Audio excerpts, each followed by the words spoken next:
नमस्कार, मेरा नाम है मार्गदर्शक पंडित आदित्य कश्यप त्रिपाठी और आप देख रहे हैं शोध भारत पर एकादशी व्रत कथा।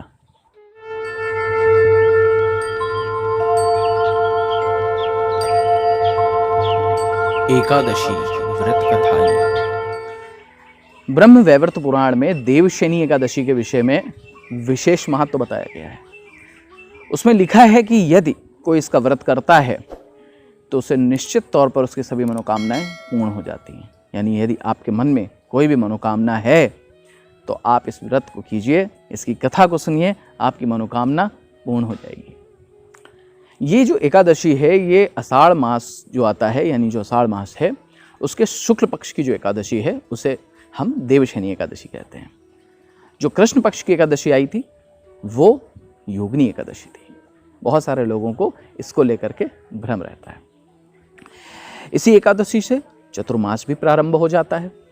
इस अवधि में यानी चतुर्मास का जो समय है इसमें कोई भी शुभ कार्य नहीं होता, जैसे शादी है, मुंडन है, गृह प्रवेश है, इस प्रकार की चीज़ें इस चतुर्मास में नहीं की जाती, क्योंकि ऐसी मान्यता है कि भगवान श्री हरि विष्णु क्षीर सागर में शयन करते हैं और जब भगवान सो रहे हैं तो शुभ कार्य संभव कैसे है।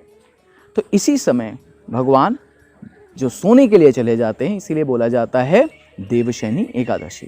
और जब भगवान 4 महीने के बाद उठेंगे तो उसे बोला जाएगा देवोत्थानी एकादशी, यानी भगवान उठ गए। और इसके बीच का जो अंतराल है इसे हम चतुर्मास कहते हैं। तो ये जो देवशयनी एकादशी है इसे हम पद्मा एकादशी के नाम से भी जानते हैं और पौराणिक ग्रंथों में इसके बारे में बहुत अच्छा लिखा गया है ताकि लोग इसका व्रत करें और उनकी मनोकामनाएं पूर्ण हों। कहते हैं भगवान जो ये शयन करते हैं 4 महीने, इसे हम योग निद्रा भी कहते हैं कि भगवान योग निद्रा में चले गए। तो आइए प्रारंभ करते हैं इस एकादशी की कथा को। एक बार धर्मराज युधिष्ठिर ने कहा, हे केशव, हे मित्र, हे सखा, आषाढ़ शुक्ल एकादशी का नाम क्या है, इस व्रत को करने की विधि क्या है और इससे कैसे लाभ होता है। भगवान श्री कृष्ण अपने मित्र युधिष्ठिर से इस प्रकार का प्रश्न सुनकर अत्यधिक प्रसन्न हुए और उन्होंने बोला, आज मैं तुम्हें वो कथा सुनाऊंगा जो स्वयं ब्रह्मा जी ने नारद जी को सुनाई थी। आज उस कथा को मैं तुम्हें बताता हूँ। एक बार ब्रह्मा जी से देवर्षि नारद ने आषाढ़ मास के शुक्ल पक्ष की एकादशी के विषय में जानने की इच्छा प्रकट की। तब ब्रह्मा जी ने देवशयनी एकादशी के विषय में बताया और इसके महत्व के बारे में बताया। उन्होंने बताया कि एक मानधाता नाम के चक्रवर्ती राजा हुआ करते थे। वो बहुत ही पुण्यात्मा थे, धर्मात्मा थे, अपनी प्रजा का सदैव पालन करते थे और प्रजा भी जो थी उनके राज में बहुत सुखी थी, खुश थी। लेकिन अचानक एक ऐसा बुरा वक्त आया कि उनके राज्य में लगातार 3 वर्ष तक वर्षा ही नहीं हुई। लोग भूखों मरने लगे, लोगों की आर्थिक स्थिति खराब होने लगी। सावन आता तो अवश्य था, लेकिन यूं ही सूखा निकल जाता था। लोगों का पेट कैसे पले, ये एक बहुत बड़ी समस्या लोगों के सामने आ गई थी। तभी सारी प्रजा अपने इस दुख और कष्ट को लेकर के राजा के सामने गई और अपनी इस बात को रखा। राजा इस समस्या को जानते थे, अवगत थे इस बात से कि मेरी प्रजा सूखा पड़ने की वजह से, वर्षा न होने की वजह से बहुत ज़्यादा कष्ट में है। परंतु प्रजा के मुख से जब उन्होंने इस कष्ट को सुना, इस दुख को सुना, तो वो अत्यधिक दुखी हो गए। उनकी रात्रि की नींद खो गई। उन्होंने भोजन त्याग दिया और वो दिन रात सिर्फ ये सोचने लगे कि मेरी प्रजा को सुख कैसे मिले, मैंने क्या ऐसा अपराध किया है कि मेरी प्रजा इतने कष्ट में है। तब राजा अपनी इस शंका को लेकर के ऋषियों के पास गए। वन में उनकी मुलाकात अंगिरा ऋषि से हुई। अंगिरा ऋषि, मैं आपको बता दूं, ब्रह्मा जी के पुत्र हैं। उनके आश्रम में पहुंचे और उन्हें दंडवत प्रणाम किया और उनके आगे अपनी इस समस्या के विषय में बताया।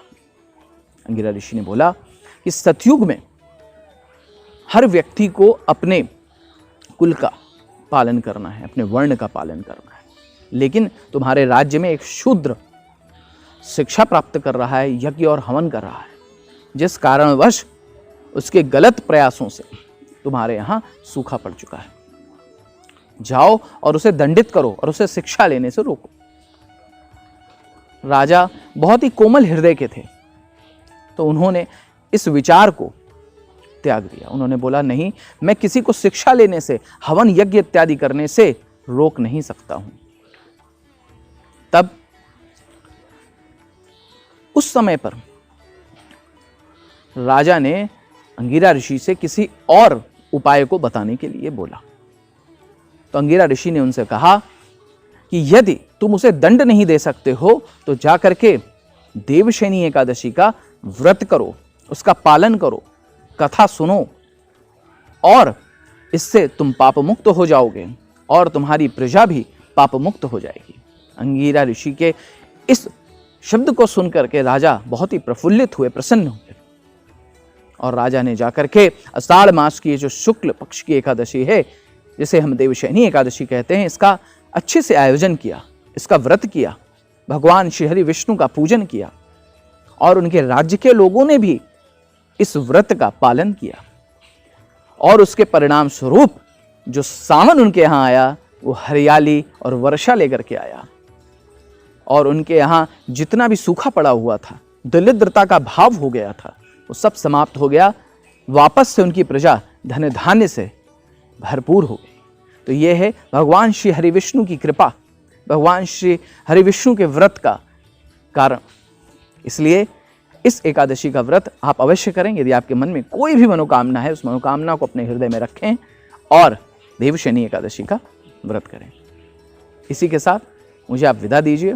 इस कहानी को आप और लोगों को सुनाइए, मेरे इस वीडियो को फॉरवर्ड कीजिए, ताकि थोड़ा पुण्य हमें भी प्राप्त हो जाए, क्योंकि इस कथा को सुनने और सुनाने से भी आपको पुण्य प्राप्त होगा। नमो नारायण।